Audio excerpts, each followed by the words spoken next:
Okay. Hey, Erica, how are you doing? Good, Hannah. Thanks for having me today. I'm excited to have a chat again.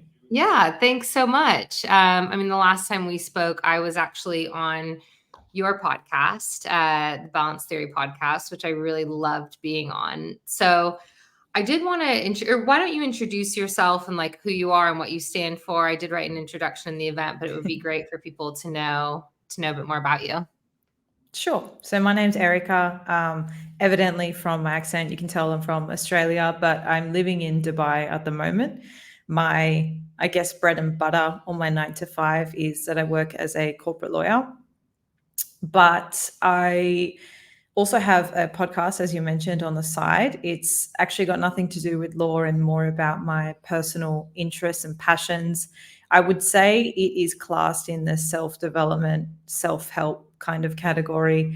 And it's really just a documentation of my own struggles, curiosities, things I'm learning in my own personal growth journey. And I have the pleasure of having incredible people like yourself on to learn from, to share their wisdom, and to just create a community of people just working out how to find balance in their own life. It was a bit of a pain point for me trying to, I think, and a lot of your clients and listeners will probably resonate with this, being like an A-type high achiever, wanting to do it all the time.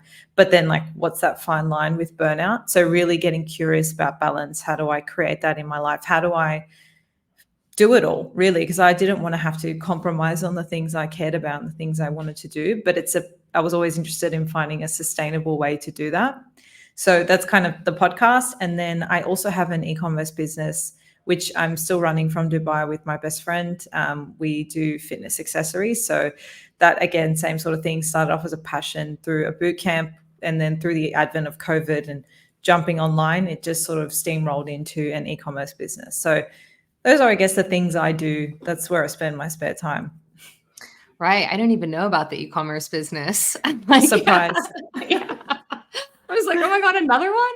Well, I guess that kind of brings me to the first question, because what I see with a lot of my clients, and yeah, as you mentioned, I do work with a lot of type A, high achieving, and a lot of my clients really do want to start passion projects, or a lot of them are really innately curious, really want to live more into their purpose, but they do find that so much of their life force and energy just gets not sucked up, but just gets taken up by their jobs. Occupied. And yeah, exactly. And like they are really committed to doing a great job in their, 9 to 5. That sometimes ends up being, let's be real, like 8 to 11. 8 to 7 or Yeah, yeah, 11. exactly. Yeah, exactly.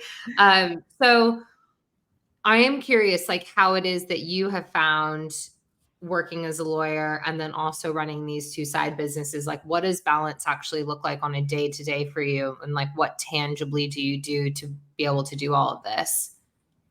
I think that's a really good question. And this was actually where I started myself. It was asking myself, what does balance mean to me?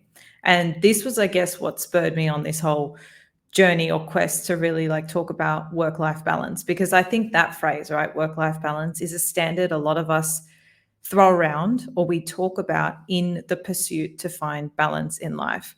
But when we really think about it, I mean, I sat down and I thought about it, and I had a few issues with the phrase. I feel like it in and of itself makes us feel like work and life, first of all, are split, they're separate. Then they're 50-50. Like it almost feels like we have to equate work and life. And I just felt like it was a super unrealistic standard. And it didn't really paint a picture for me of what balance looked like for me. So for anyone listening who maybe feels that, and I guess the biggest telltale sign is like you feel like the areas of your life are like juggling balls. You're kind of always compromising one at the sake of another, and you can just never get the balance right. That's where I was. So I had to make a switch, and I had to say, okay, the areas of my life are actually more like gardens. They're not balls I need to juggle. They're actually gardens, and they each have their own needs. But it's in finding what those unique needs are for each of those areas that I can create my own balance. So I always use the example, right? So a lot of people feel guilty that they work so much, but at the same time, they have massive goals that require them to go all in on something at any given moment in time. I think the issue and the problem we have is that we go all in and neglect everything else. as opposed to giving ourselves the support we need to work that much so that we can achieve that goal. So my approach is, if we look at, say, our health, our relationships, and then our work as garden beds, with gardens and, like fruits and vegetables, they each have different seasons. And you hear it all the time. Something pops up in somebody's health and they need to go all in on their health. They need to fix it. They neglect everything else because that becomes an urgent priority. Or there's huge deadlines or milestones at work. You go all in on that. You don't go to the gym. You don't make time for your friends, all of that. We have this kind of all or nothing approach. So when I zoomed out and I was like, you know what? I know for a fact that if I can make time for my health, if I can make time for the relationships that are impactful to my life, I know I'm going to be able to better perform in that role. How do I make all of this work, right? And for me, that was a more sustainable way at approaching my goals, at approaching the things I wanted to do and the things I wanted to make time for.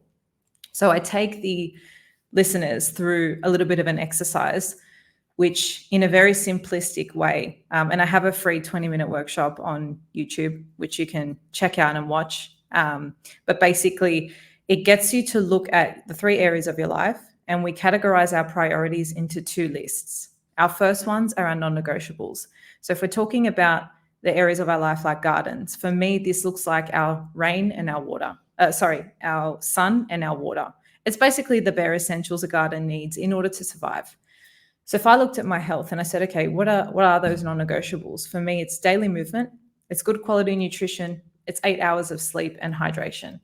Now, I could go on and give you a 20-step list of things that would optimize my health, but that's not what this step is about. It's about the bare essentials. It's the things you know you need. I describe it as like, what do you need to do for yourself in order to have the energy and show up and have the life that you want to live?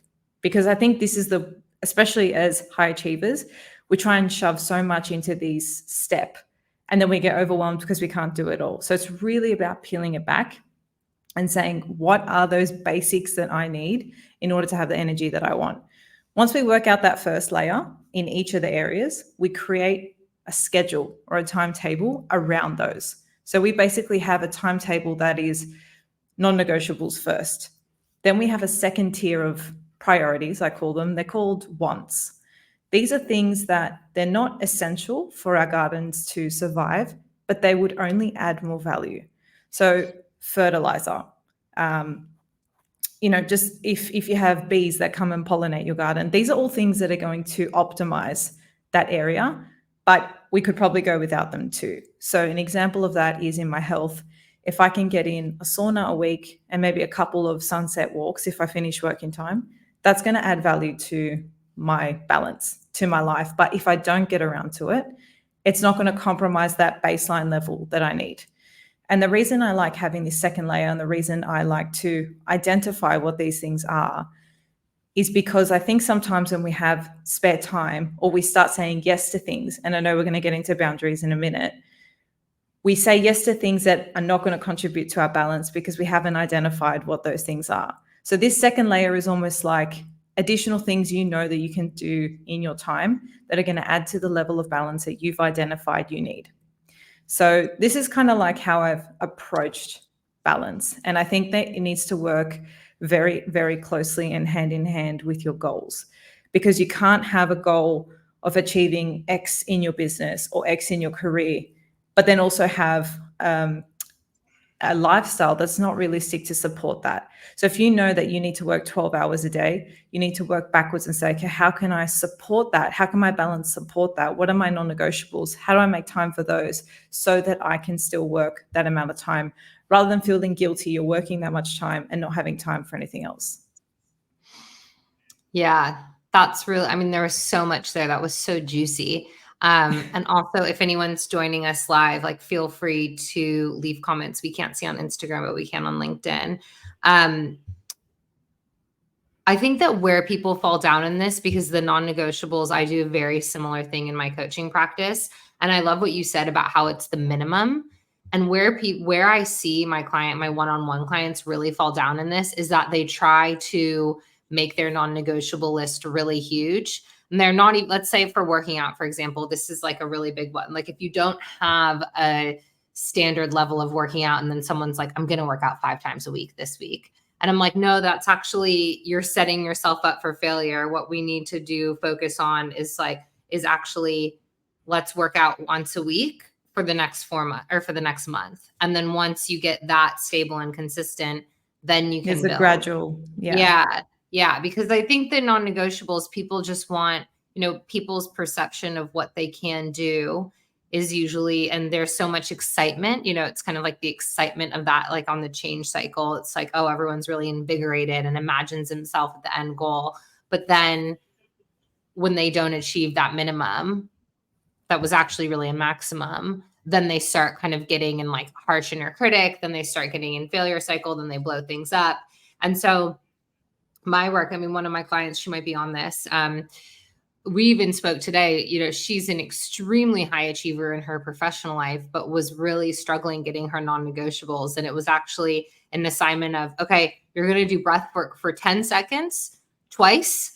And that's your only non-negotiable for the next 2 weeks. Like, we're just going to break it down little by little, and then that's going to cause more success.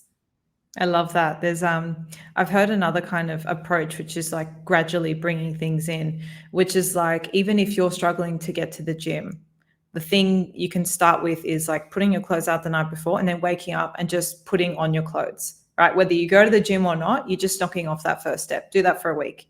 The second week, you maybe you put on your clothes and you try and go once, right? It's always about, if you try and go from 0 to 100, and I am 1,000% guilty of this as a like A-type myself. When I do something, it like has to be to the full extent. But I think when you're trying to bring in something, and for anyone listening, like, think about this. If you're trying to do something for the long term, it's not going to be a quick fix. I'm going to get this in my routine. You have to sustain that so you can do it and maintain it for longevity, right? For the rest of your life, as a long-term practice. So give yourself the time to embrace that habit and try not to rush it. But yeah, this practice of like breaking down what are the kind of most important things and keeping that as lean as possible. So I guess to build that out a little bit, I shared my non-negotiables in my health, in my relationships. That looks like a date a week with my fiance, a FaceTime a week with both our families because we live abroad. And if I was back at home, it would also be a night with my best friend, but I speak to her quite regularly. So maybe for some people, they don't need that much communication with their external relationships. Maybe just their romantic one's important, or maybe they're not in a relationship at the moment. And so it's just about their friendship circles. Like, everyone's going to have different weighting on different relationships, but it's about always working out which ones are the ones that give you energy, and then building it out from there.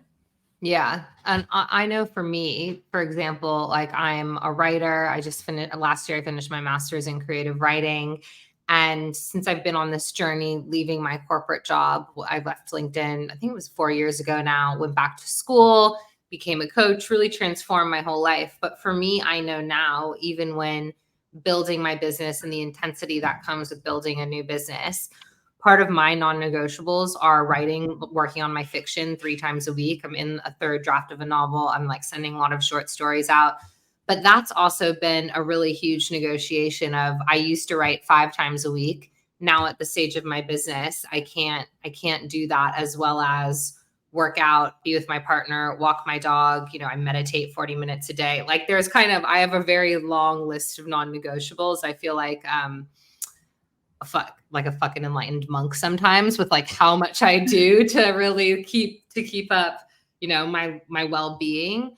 But I've really realized that my creativity is definitely a non-negotiable. And even that, if that means that I have to strip back on social engagements for the week, like, I know that I need to be putting that energy into it. So I think that something I want to say for people trying to figure this out is, like, other people's non-negotiables can't also be yours.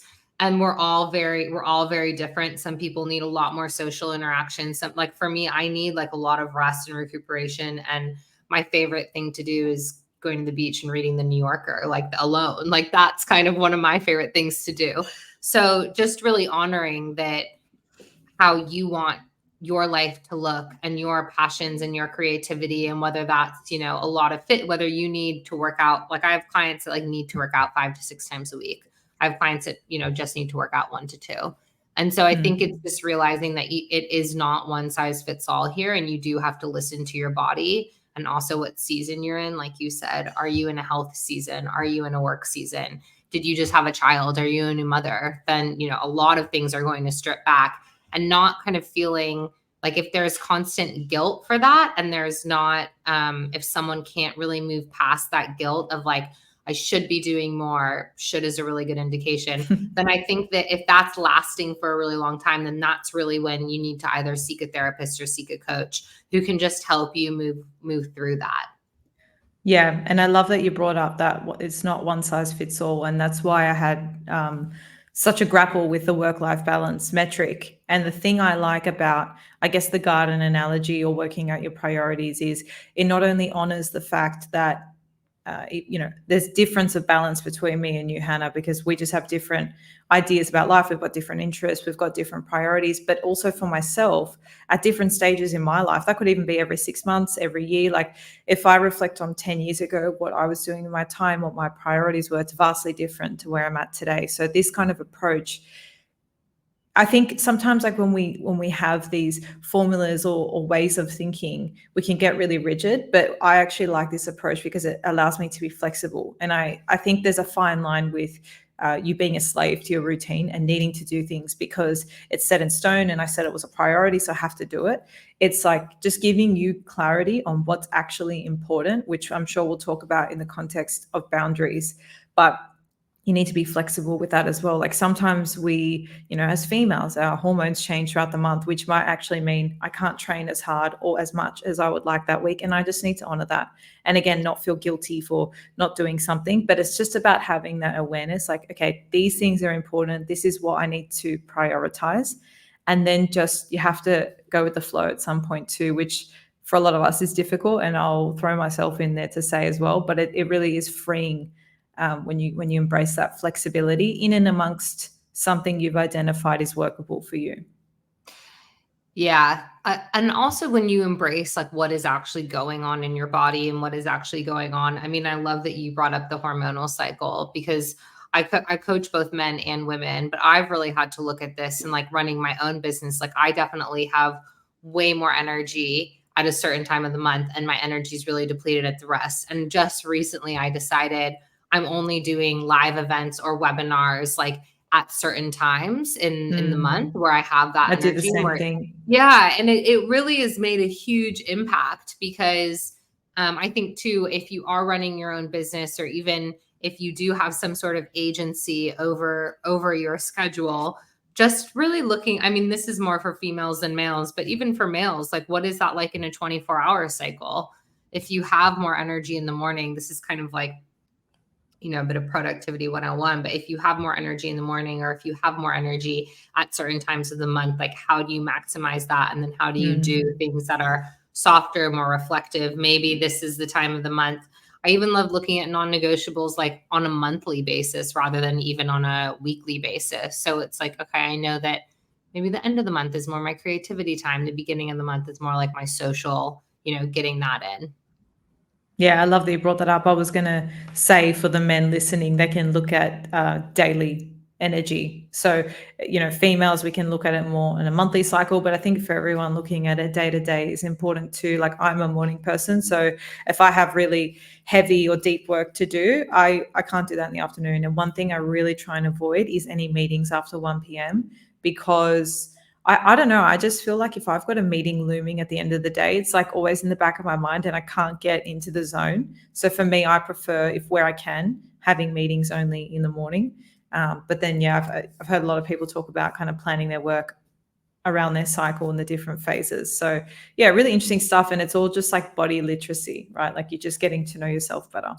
Yeah. Yeah. And I think as well, like just starting to more for females, like starting to note, okay, looking at your energy. I think it's a lot of, I mean, I just really became aware of this in the past couple of years and I was like fatigue. I thought I had chronic fatigue. And then I really realized that it was just linked to my cycle. And that has been very eye-opening for me and like also changed my supplement routine and also changed, the ways in which I work out. But I did want to talk about, boundaries. I coach on boundaries a lot. And I was actually just listening to one of your recent podcasts, and you made the distinction between, I think the language, I'm not sure what the language was, but it was like setting boundaries and then maintaining boundaries. And almost, because I do think that is, I had 2 client sessions today on this where both of them brought up like, okay, and it's interesting because one session was more on external boundaries, on communicating with someone else. Someone else was not really meeting my client's needs and acting kind of in a way that wasn't conducive to a healthy relationship. And then I worked with another client today where it was hard for them to meet their own internal boundaries. So it's like hard for them to, get their non-negotiables in. And I work with IFS therapy. So like we look at the parts that are really activated around boundaries, like the different parts of you. That's kind of a whole different rabbit hole. But yeah, I would like to hear from you just in terms of keeping with your balance and keeping with your, what you are looking at with your non-negotiables. How have boundaries played a part in that?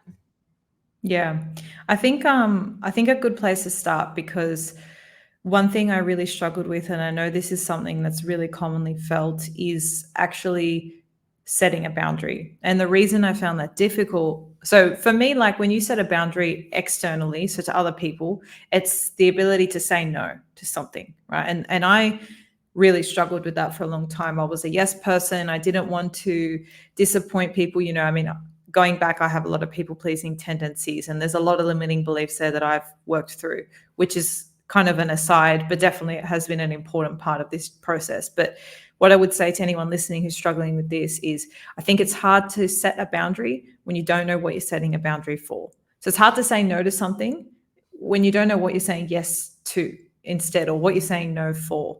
And a huge mindset shift I had was saying yes to somebody else, given it's something you don't really want to go to, you feel just guilty, you have to do it, is saying no to yourself. And when I zoomed down and realized that, I was like, that's crazy when you think about it. Like, imagine someone else just saying yes to you and forgetting or foregoing what they actually want. So when I realized this, in tandem with, I need to actually get clear on what I'm setting a boundary for. Like, what is this fence in front of this garden? Like, what is behind it? What am I protecting? Is it a house? Is it an apartment? Like, what is it? What does that look like? So for me, once I did the exercise of the gardens and I'm like, my non-negotiables are this, it made it so much easier. Example, we've gone out for a lunch, which has steamrolled into afternoon drinks, and everyone wants to kick on and go out. I know a non-negotiable for me is 8 hours of sleep. And I know that if I kick on and go out, it's going to be a late 1 a.m., 2 a.m. It's a straight no for me. It's not even difficult for me to say that now, because I know what that 8 hours means to my sleep. I know what it means if I don't have it, how that impacts my Sunday, the way I can enjoy my Sunday, what my Sundays are for. So I think when you get clear on what you're saying no for, it's not even a question. You don't even need to grapple with yourself on, do I need to set a boundary here or not? You don't even need to feel guilty for it, because you're saying yes to yourself. So that's kind of an external one. Internally, I would say the same thing, right? And I think internally is like, if you've said to yourself you're going to do something or not do something, and then you go against that, right? You don't have that consistency with yourself.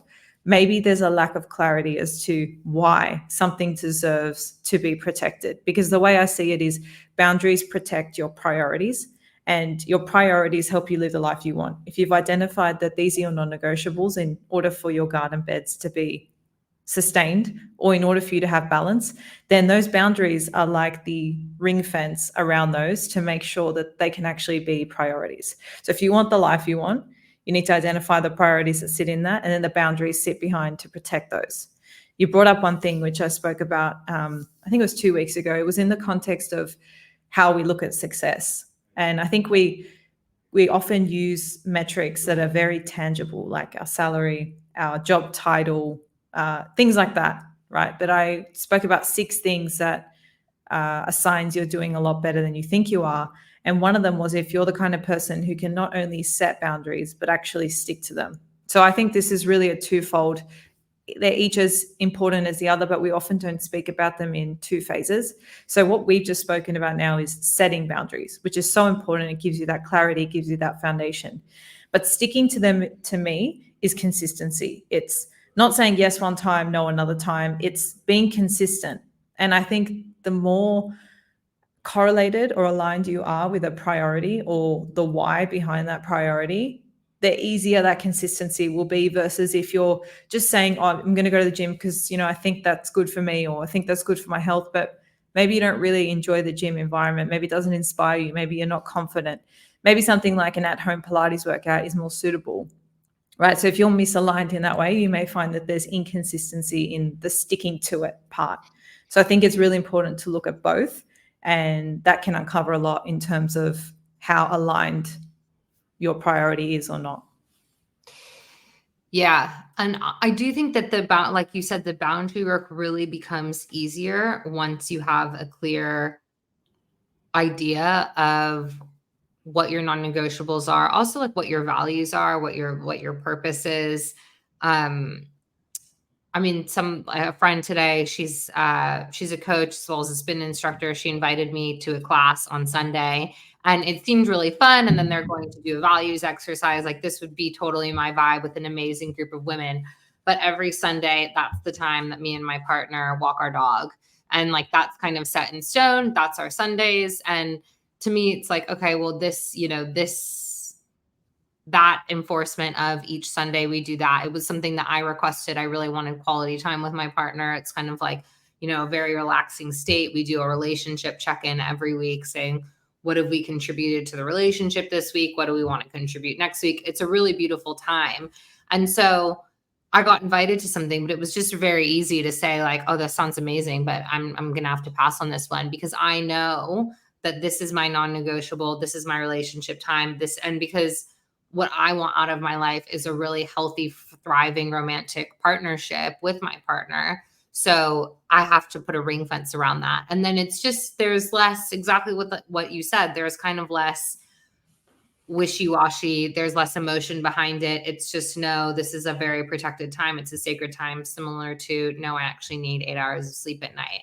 So it is like, once you kind of do the upfront work, then it becomes a lot easier to set the boundaries, to enforce the boundaries. But I do think that, yeah, if it's not fully integrated, if someone doesn't actually believe, like where I see this falling down is kind of health and fitness. If someone doesn't actually believe this is going to really contribute to my longevity, then that can then fall down, and then they can, not really make that their non-negotiable and start to compromise on that, even though they've committed that to me and to themselves. So then it is kind of going back to, okay, what are we actually optimizing for? Like, what's your ideal life here? Is that actually your ideal life? Is it something else? Like, what's the conflict? Yeah, absolutely. And this was a huge realization for me because I really used to struggle with a lot of guilt. I think just from different things of how I was raised. And I mean, we haven't really spoken about limiting beliefs, which I think play a big role here in terms of the way you think you should be or the way you think about yourself. I kind of was always that person that was trying to make everyone happy and create harmony and peace. I don't know if it's because I'm the oldest child or just like the way I was raised, but once I realized that that was why I was struggling with so much guilt, that was why I couldn't put myself first. It felt really selfish to me.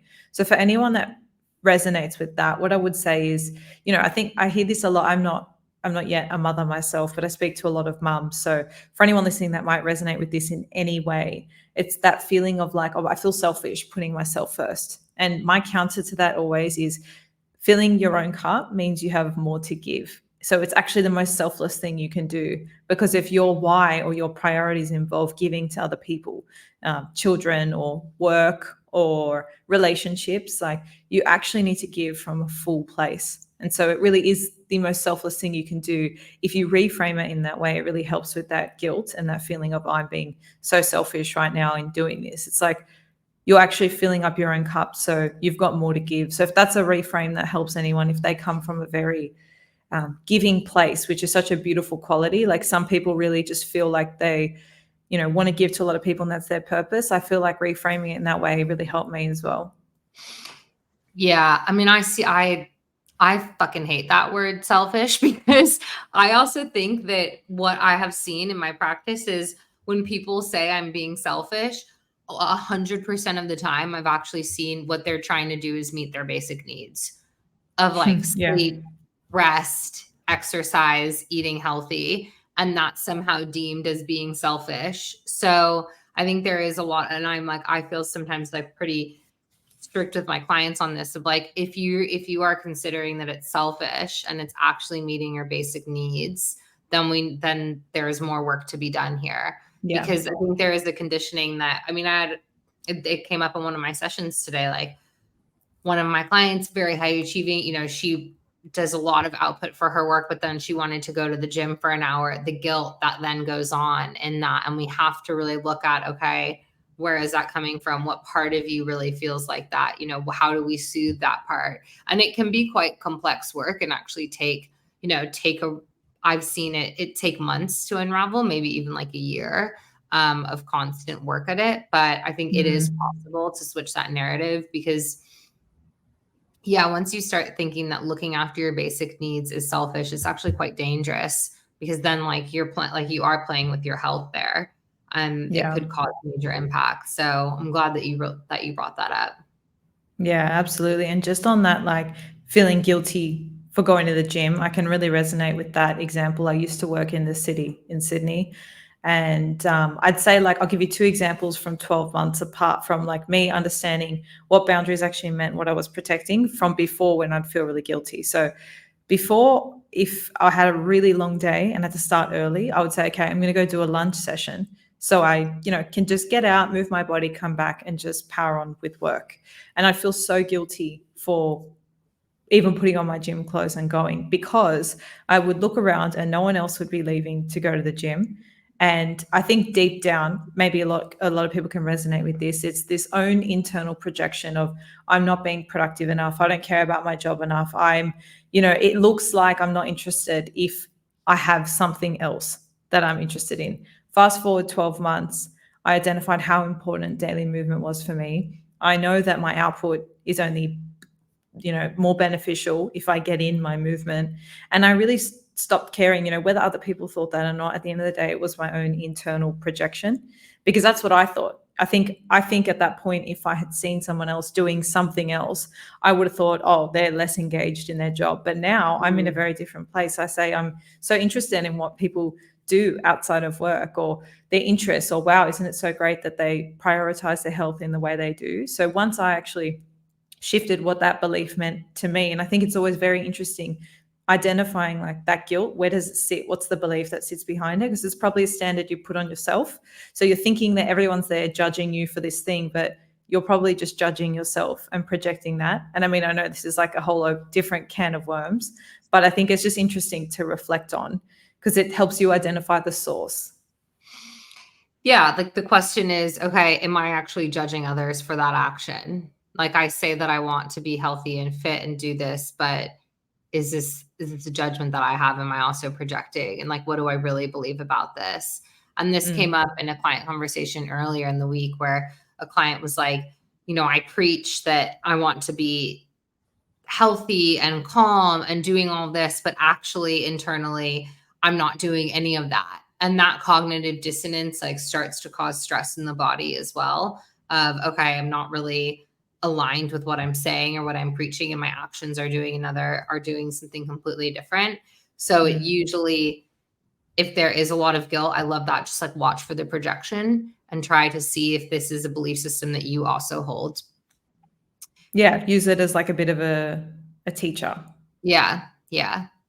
Well, I know we're out of time, but I want to let people know where they can find you, where they can listen to your amazing podcast. I've also been a guest on it. So if you want to look, that was a really very fun episode. So yeah, let people know where they can find you.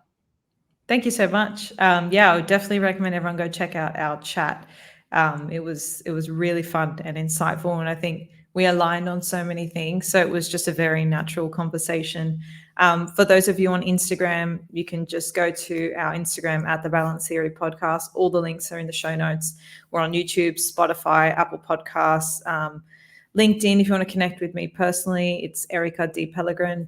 And yeah, basically type the podcast in anywhere and we'll come up. But thank you so much for having me, Hannah. I love the work you do. And it was nice chatting to you again. Yeah, thank you so much. And for anyone watching here, my course, it is called the 10-week life and work transformation. So I really made it for stagnant high performers, type A personalities who are feeling stuck in their lives, but who want to find purpose, find clarity, find energy, vitality. A lot of what we talked about today, it's a course that I feel like has been in the making for 2 years. All of my favorite techniques, tools, what I've used with clients to transform their lives. So that's kicking off next week. This cohort's extremely limited because it is the first one. So I'm keeping it quite small, but there are a few spots left. So if this is something that you're interested in, DM me today with the word transform and let's have a chat. And yeah, Erika, thank you so much. It was lovely speaking to you as usual. Likewise. Thanks, Hannah. Okay.